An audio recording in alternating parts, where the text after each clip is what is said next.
Hi and welcome. This presentation is meant as a brief orientation for new employees of Seminole Exchange and serves as a supplement to the employee handbook. The goal here is to highlight some important aspects of working for Seminole Exchange, as well as give you a general overview of what you can expect as a new employee.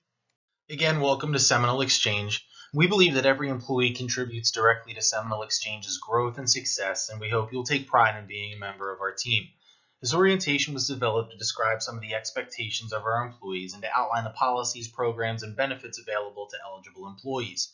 In addition to this presentation, employees should familiarize themselves with the contents of the employee handbook as soon as possible, for it'll answer many additional questions about employment with Seminole Exchange. We hope that your experience here will be challenging, enjoyable, and rewarding, and again, welcome. So let's start off with what is the center of our business, customer relations. Customers are among our parking management's most valuable assets. Every employee represents Seminole Exchange to our customers and the public. The way we do our jobs presents an image of our entire parking management. Customers judge all of us by how they are treated with each employee contact. Therefore, one of our first business priorities is to assist any customer or potential customer. Nothing is more important than being courteous, friendly, helpful, and prompt in the attention you give to customers. Customers who wish to lodge specific comments or complaints should be directed to your direct supervisor or the property manager for appropriate action. Our personal contact with the public, our manners on the telephone, and the communications we send to customers are a reflection not only of ourselves, but also of the professionalism of Seminole Exchange. Positive customer relations not only enhance the public's perception or image of Seminole Exchange, but also pay off in greater customer loyalty. So not only is customer relations very important, but how you conduct yourself in the workplace is as well. These next two slides will deal with business ethics as well as workplace etiquette. The successful business operation and reputation of Seminole Exchange is built upon the principles of fair dealing and ethical conduct of all our employees. Our reputation for integrity and excellence requires careful observance of the spirit and letter of all applicable laws and regulations, as well as regard for the highest standards of conduct and personal integrity. The continued success of Seminole Exchange is dependent upon our customers' trust, and we're dedicated to preserving that trust. Employees owe a duty to Seminole Exchange, its customers, and shareholders to act in a way that will merit the continued trust and confidence of the public. Seminole Exchange will comply with all applicable laws and regulations and expects its directors, officers, and employees to conduct business in accordance with the letter, spirit, and intent of all relevant laws and to refrain from any illegal, dishonest, or unethical conduct. In general, the use of good judgment based on high ethical principles will guide you with respect to the lines of acceptable conduct. If a situation arises where it is difficult to determine the proper course of action, the matter should be discussed openly with your immediate supervisor and, if necessary, with the executive office for advice and consultation. Compliance with this policy of business ethics and conduct is the responsibility of every Seminole Exchange employee. Disregarding or failing to comply with this standard of business ethics and conduct could lead to disciplinary action, up to and including possible termination of employment. The following list is not all-inclusive, but it contains examples of some of the offenses which may be subject to employee termination. Those include stealing, falsification of documents, misrepresentation of material information, or lying, gambling at the location in which you work, fighting, verbal or physical, at any location Seminole Exchange conducts business, refusal to comply with supervisors' instructions of reasonable request, deliberate destruction or abuse of company property in the care of Seminole Exchange, reporting to work impaired, soliciting or distributing materials that are not authorized by the property, making public statements about Seminole Exchange or any of the properties we provide service for, or its personnel, policies, or practices which reflect negativity, failure to maintain a valid driver's license within the state you're working, and clocking out and leaving the facility without authorization from the management staff. Again, these are just a few examples, and they can contain many more. After discussing conduct within the business sense, let's start discussing some conduct within the workplace and with employees. So we strive to maintain a positive work environment where employees treat each other with respect and courtesy. Sometimes issues arise when employees are unaware that their behavior in the workplace may be disruptive or annoying to others. Many of these day-to-day issues can be addressed politely by talking with a coworker to bring the perceived problem to his or her attention. In most cases, common sense will dictate an appropriate resolution. Seminole Transportation AC encourages all employees to keep an open mind and graciously accept constructive feedback or a request to change behavior that may be affecting another employee's ability to concentrate and be productive. So the following workplace etiquette guidelines are not necessarily intended to be hard and fast work rules with disciplinary consequences. They're just simply suggestions for appropriate workplace behavior to help everyone be more conscientious and considerate of coworkers in the work environment. Please contact Human Resources if you have any comments, concerns, or suggestions regarding these etiquette guidelines. Some of them include public accusations or criticism of other employees. Address such issues privately with those involved or your supervisor. Try to minimize unscheduled interruptions of other employees while they are working. Be conscious of how your voice travels. Try to lower the volume of your voice when talking on the phone or to others in open areas. When discussing things amongst employees in general, just using a general tone, not raising your voice, not yelling, is always considerate, not only customers that may hear, but your other coworkers as well. So keep socializing to a minimum. Try to conduct conversations in areas where the noise will not be distracting to others, customers, or other employees. Refrain from using inappropriate language that others may overhear. It may not be offensive to you, but it can be offensive to others as well as customers. Avoid discussions of your personal lives or issues in public conversations that can be easily overheard. Monitor the volume when listening to music, voicemail, or speakerphone that others can hear. And this really should only be done during break times in general. So if you are in the back listening to something on your phone, just be very respectful and conscientious of the volume of not only what you're listening to, but the content. Also, clean up after yourself. Do not leave any waste or discarded papers behind. Keeping a workplace clean and acceptable is something that's important. Now we will discuss the introductory period which you will be under as a new employee. This period is intended to give new employees the opportunity to demonstrate their ability to achieve a satisfactory level of performance and to determine whether the new position meets their expectations as well as management's expectations. Seminole Exchange uses this period to evaluate employee capabilities, work habits, and overall performance.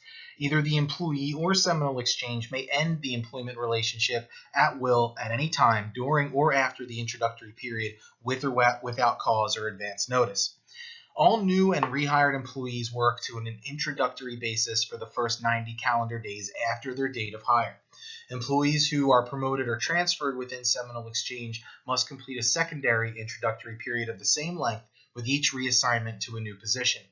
Any significant absence will automatically extend an introductory period by the length of the absence. If Seminole Exchange determines that the designated introductory period does not allow sufficient time to thoroughly evaluate the employee's performance, the introductory period may be extended for a specified period. In cases of promotions or transfers within Seminole Exchange, an employee who, in the sole judgment of management, is not successful in the new position can be removed from that position at any time during the secondary introductory period. If this occurs, the employee may be allowed to return to his or her former job or to a comparable job for which the employee is qualified, depending on the availability of such positions and Seminole Exchange's needs. Upon satisfactory completion of the initial introductory period, employees enter the regular employment classification. Employment status is not changed during the secondary introductory period that results from a promotion or transfer within Seminole Exchange. So during this period, employees are evaluated and they are expected to perform their duties to the best of their ability, and management will oversee the process. For outside employment, an employee may hold a job with another organization as long as he or she satisfactorily performs his or her job responsibilities with Seminole Exchange. All employees will be judged by the same performance standards and will be subject to Seminole Exchange's scheduling demands, regardless of any existing outside work requirements. If Seminole Exchange determines that an employee's outside work interferes with the performance or the ability to meet the requirements of Seminole Exchange, as they are modified from time to time, the employee may be asked to terminate the outside employment if he or she wishes to remain with Seminole Exchange. Outside employment will present a conflict of interest if it has an adverse impact on Seminole Exchange. Performance evaluations are not just a part of the introductory period, but go on during regular employment and your entire time with the company. Supervisors and employees are strongly encouraged to discuss job performance and goals on an informal day to day basis. Getting that feedback and how to improve or things to work on is always a valuable part of improving as an employee and for your job. Additional formal performance evaluations are conducted to provide both supervisors and employees the opportunity to discuss job tasks, identify and correct weaknesses, encourage and recognize strengths, and discuss positive, purposeful approaches for meaningful goals. All in all, we would all like to improve and just continue to do a really good job. Next, we're going to talk about timekeeping, which is essentially punching in and punching out of work. It sounds simple, but there are some details that we need to highlight in order for it to be properly done. Accurately recording time worked is the responsibility of every employee, and we punch in and punch out using a biometric time system, so only you can punch in and punch out. Federal and state law requires us to keep an accurate record of time worked in order to calculate employee pay and benefits. Time worked is all the time spent on the job performing assigned duties.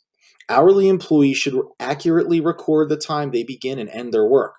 They should also record the beginning and ending time of any split shift or departure from work for personal reasons. Now, overtime work must always be approved before it is performed. That approval can come from a supervisor or property manager, but no one is to work outside of their scheduled shift for that day unless previously approved by one of those people. Hourly employees should not start work more than 7 minutes before your scheduled start time or work later than 7 minutes after your scheduled end time, unless authorized by a member of management. So, for example, if your start time is 8 a.m., you cannot clock in prior to 7:53 a.m. If you get there early and you are approved to start, fantastic. However, you must wait until at least 7 minutes prior. Anything outside of that, like 7:50 or 7:51 or even 7:52, is unapproved extra hours worked and will not be paid. Altering, falsifying, tampering with time records, or recording time on another employee's time record will result in disciplinary action up to and including termination of employment. If corrections or modifications are made to the time record, both the employee and the supervisor must verify the accuracy of the changes. Just a few more things on overtime and timekeeping expectations. Just saying it again, overtime work must always be approved before it's performed. Just because it's busy, you cannot assume that a supervisor or manager would need you to stay extra hours past your shift. Always get that time approved. Working unapproved overtime hours before or after your scheduled shift may lead to disciplinary action. And if corrections or modifications are made to your time record, the supervisor must verify that accuracy of the changes by approving the time record.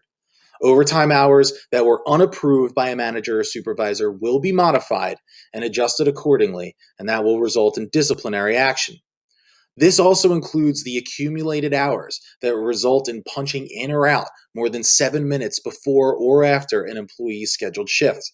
We talked about this last slide. If you are to clock in or clock out outside of that 7-minute range, those are unapproved extra hours on your shift and will be adjusted, and disciplinary action may be taken because of that. So employees are paid weekly every Thursday. Each paycheck will include earnings for all work performed through the end of the previous payroll period. In the event that a regularly scheduled payday falls on a holiday, employees will receive pay on the previous day prior to the holiday. So, for example, if a holiday falls on a Thursday, you'll receive the pay on the Wednesday before. If a regular payday falls during an employee's vacation, the employee's paycheck will be available upon his or her return from vacation, unless direct deposit is active, in which case the pay will be available on the regularly scheduled payday. In terms of direct deposit, employees may have pay directly deposited into their bank accounts if they provide advance written authorization to Seminole Exchange. Employees will receive an itemized statement of wages when Seminole Exchange makes direct deposits online through ADP. Termination of employment is an inevitable part of personnel activity within any organization, and many of the reasons for termination are routine. Below are some examples of some of the most common circumstances under which employment is terminated. Resignation, which is the voluntary employment termination initiated by an employee. There's discharge, which is the involuntary employment termination initiated by the organization. Then there's layoff, which is the involuntary employment termination initiated by the organization for non-disciplinary reasons. Since employment with Seminole Exchange is based on mutual consent, both the employee and Seminole Exchange have the right to terminate employment at will, with or without cause, at any time. Next is info about special requests and switch requests. A special request is essentially requesting a shift off in which you normally work for personal reasons. A switch request is a request to switch with another employee of the same position where they work your shift and you work theirs, so long as that's not already a shift you would normally work. So, of course, certain situations may require your absence from work, and all requests for time off must be submitted at least 2 weeks prior to the requested time off. And all requests for time off must be approved by the property manager and/or shift manager. Should multiple employees request the same time off, the property manager will approve the request on a first come, first served basis. And not all requests for time off can be authorized due to business needs. So just because you request it doesn't necessarily mean it can be granted. Now, a quick note about the new hire introductory period. If you are a new hire or on that probation 90-day period, special requests will not be granted during that time. Also, employees are allowed to switch, which is the switch request, with other employees for time off. And should an employee require to switch with another employee, both employees need to get authorization from their supervisor and or property manager, and no overtime can occur due to the switch. Both employees obviously have to have the same position for that to occur. Next, we're going to talk about phone, computer, and electronics usage, and this refers specifically to the office phones, computers, not necessarily your personal ones, which we'll get to later. So the personal use of the telephones for any calls isn't permitted, but when using the phone for business use, employees should always use the approved greeting and speak in a courteous manner. Just confirm the information you receive if you're speaking to a customer and always hang up after the caller has done so. As far as the computers are concerned, they're reserved for business purposes only. Employees must refrain from using these computers for personal use, which includes sending and receiving emails or browsing the internet. If you are using the computer as an employee, you have to stick to using it for work purposes only, which is inputting information or anything thereof. We also have office iPads, which can be used for claims or any other business usage deemed appropriate by management. The personal use of iPads is completely prohibited. So Seminole Transportation strives to maintain a workplace free of harassment and sensitive to the diversity of its employees. Therefore, we prohibit the use of computers and email in ways that are disruptive or offensive or harmful to others. Employees should notify their immediate supervisor or property manager upon learning of any violations to this policy. Employees who violate this will be subject to disciplinary action up to and including termination of employment. In keeping with Seminole Exchange's intent to provide a safe and healthful work environment, smoking in the workplace is prohibited, except in those locations that have been specifically designated as smoking areas. Please ask your supervisor or property manager where those areas may be for your specific property. Now, smoking includes cigarettes, vaping, e-cigarettes, or any variation thereof. And in situations where the preferences of smokers and non-smokers are in direct conflict, the preferences of non-smokers will prevail. During each workday or shift, all employees working 8 hours or more are provided with 2 rest periods of 15 minutes in length. And all employees are provided with 1 meal period of 45 minutes in length each workday or shift as well. Supervisors will schedule meal and rest periods to accommodate operating requirements. So, for example, if it is extremely busy and normally on a slower day you would take a rest or meal break during a certain time, a supervisor may ask you to delay that time a little bit to accommodate the busyness of that time. And any employee found to be off property or not in their designated working area during their shift when it is not their approved meal or break time will receive disciplinary action. Since this time is counted and paid as time worked, yes, you get paid for your rest and meal periods, employees are not allowed to leave the facility during their meal breaks. Equipment and vehicles essential in accomplishing job duties are expensive and may be difficult to replace or repair. So, when using property, employees are expected to exercise care, perform required maintenance and updates, and follow all operating instructions, safety standards, and guidelines as specified. So, vehicles and equipment can include, but are not limited to, customer vehicles, property vehicles, computers, any electronic devices, handheld or otherwise, or timekeeping clocks, or any type of operating equipment. But please note the supervisor if any equipment, machines, tools, or vehicles appear to be damaged, defective, or in need of repair. Prompt reporting of damages, defects, and the need for repairs could prevent deterioration of equipment and possible injury to employees or others. Supervisor can answer any questions about an employee's responsibility for maintenance and care of equipment or vehicles used on the job.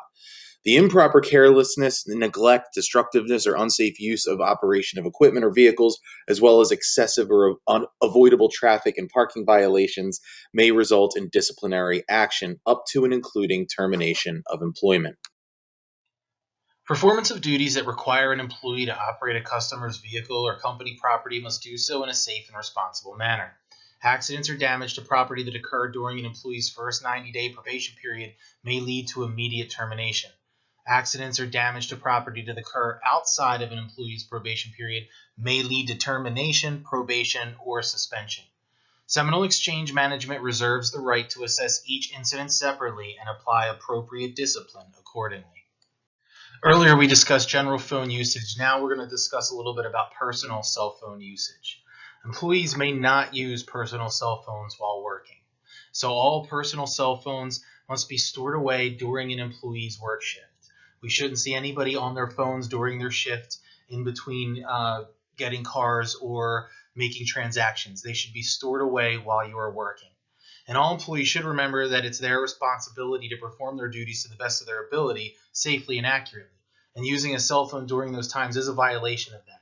So employees found using cell phones during their scheduled working hours, aside from their meal or break times, will be subjected to disciplinary actions.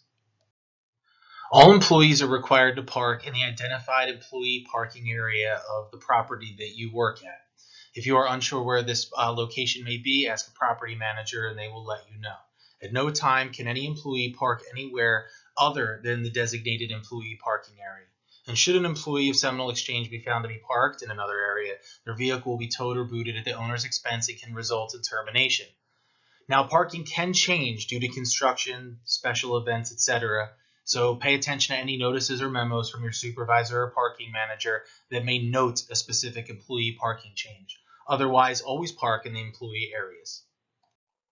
It is a policy of Seminole Transportation AC to restrict certain types of vehicles into valet service for the safety of our employees and the level of risk associated with those vehicles. Currently, there are several locations that do not accept dually trucks, which are trucks with two tires on both sides of the rear of the truck, which you can also see pictured here. Most locations do not have the capability to park these types of vehicles in the regular valet area due to turn radius and low ceilings. However, other locations have been identified where these vehicles can be parked. The employee will need to check with their property manager to find out if you can accept into valet dually trucks and other types of oversized vehicles. Lots that are designated for these oversized vehicles will be shown to you by management. Currently, though, for the safety of the employee, no employee of Seminole Transportation AC is allowed to park altered vehicles. Altered vehicles are those types of vehicles where the regular driving mechanisms have been altered to accommodate that of a handicapped individual. Now, I have to note, these are not handicapped stickers. If a valet comes up where a handicapped sticker is prevalent, if the car is a normally working and driving car, that is acceptable. However, altered vehicles where the driving mechanisms are not the same as a normal car, we cannot accept them. And since we cannot drive these vehicles, you'll be able to direct those customers to the abundant handicap spaces available on property, or the guests would be allowed to park their own vehicle in valet area at the discretion of the supervisor. So the bottom line is that any cost that you think is questionable, check with a supervisor. To ensure orderly operations and provide the best possible work environment, Seminole Exchange expects employees to follow rules of conduct that will protect the interests and safety of all employees and the management. It is not possible to list all forms of behavior that are considered unacceptable in the workplace, and it's up to the management's discretion as to the specific instances of acceptable and unacceptable employee conduct.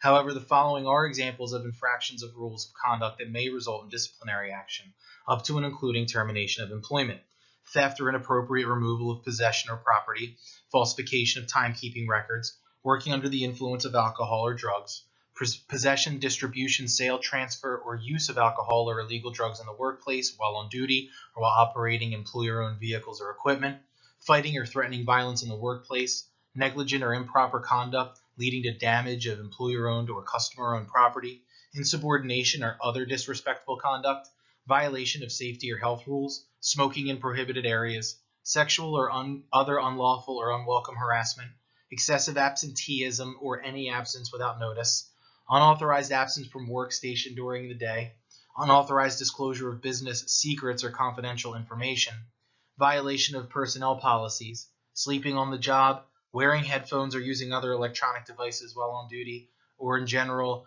unsatisfactory performance or conduct. Employment with Seminole Exchange is at the mutual consent of Seminole Exchange and the employee, and either party may terminate that relationship at any time, with or without cause and with or without advanced notice. In the previous slide, I briefly mentioned chronic absenteeism as a violation of employee conduct, and reliable attendance is critical to maintaining a high standard of guest service and appropriate staffing. The attendance policy is designed to provide consistent and fair treatment to all employees regarding attendance, absenteeism, and lateness. It's also designed to provide a clear understanding of supervisor and management responsibilities. The policy applies to all hourly employees. Due to the nature of hours and schedules, salaried employees will receive progressive disciplinary documentation versus points. Other than approved leaves of absences, this policy applies to all incidents of absenteeism or lateness. Employees are encouraged to monitor their attendance carefully and only incur absences or latenesses in cases of illness, family illness, or emergency. Incidents of absences or lateness must be recorded, and disciplinary action must be completed and issued for infractions according to the following disciplinary action steps. Employees will be provided with a number to call when absent. Each absence from work will be considered 1 point. If an employee misses more than one consecutive work shift, the first absence will be considered 1 point, and the subsequent shift absence will be considered 1/2 a point.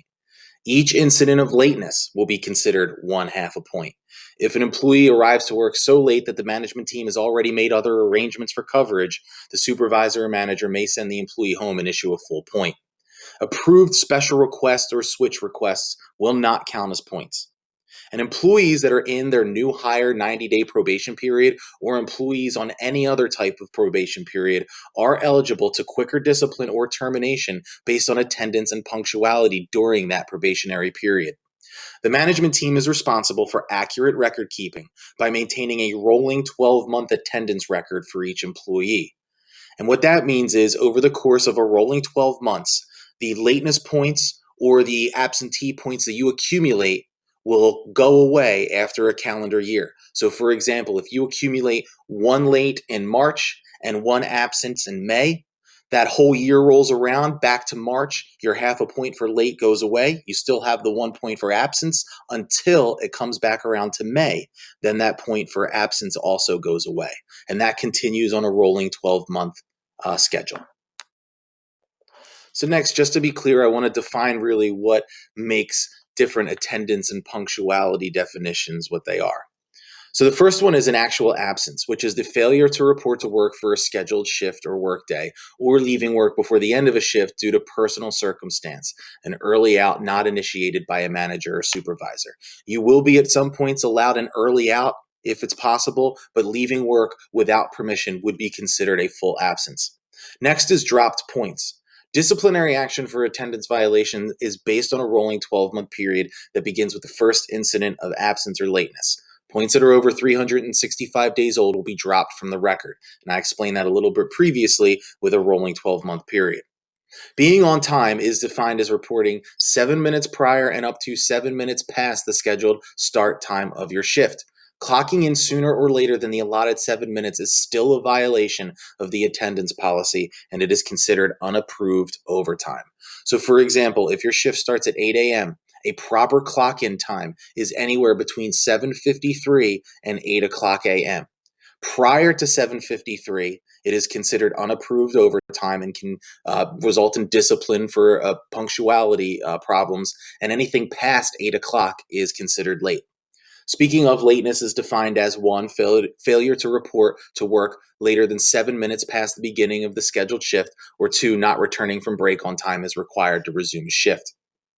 Then there's no call, no show, which is failure to report to work and failure to contact a manager or supervisor within 2 hours following the start time of a scheduled shift.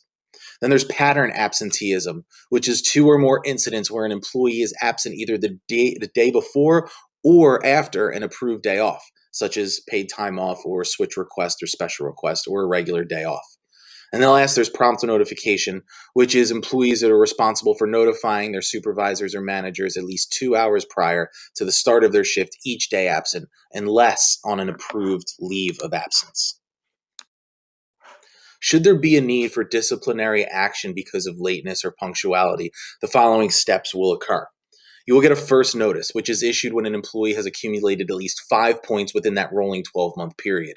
Salaried employees will receive a record of discussion.